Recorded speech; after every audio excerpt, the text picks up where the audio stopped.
Kitabımız, Kur'an'ımız ne diyor? Allah'tan umutsuz kalan kafirdir diyor. Demek ki bizim işleyebileceğimiz en büyük suçlardan biri, kendimize cennette yer ayırmama suni tevazuudur. Sahte tevazudur bu. Biz kim, cennet kim? Peygamber aleyhisselamı öldürmek için hareket eden, ordu kuran, teşebbüs eden, üstelik de öldürdüm Muhammed'i diye bağıran adamlar, şimdi cennetin firdevslerinde keyfu seva sürüyorlar. Allah'ın büyüklüğü budur zaten.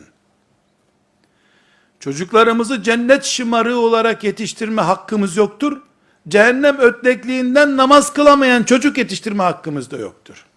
Kılsana namaz dediğinde, ya biz kılsak daha fazla günah kazanırız, biz kim, namaz kim ya diyen çocuk aslında şeytanın tuzağına atılmış ve yanlış eğitime kurban edilmiş çocuktur.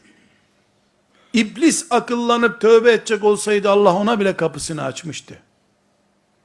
Bir peygamberle asırlarca savaşmış, boş ver senin Rabbin beni yakalayamaz, tepelere çıkarım diyen Nuh'un çocuğuna bile aleyhisselam Allah-u Teala rahmet kapısını uzatmış, açmıştı. Girseydi o da kurtulacaktı.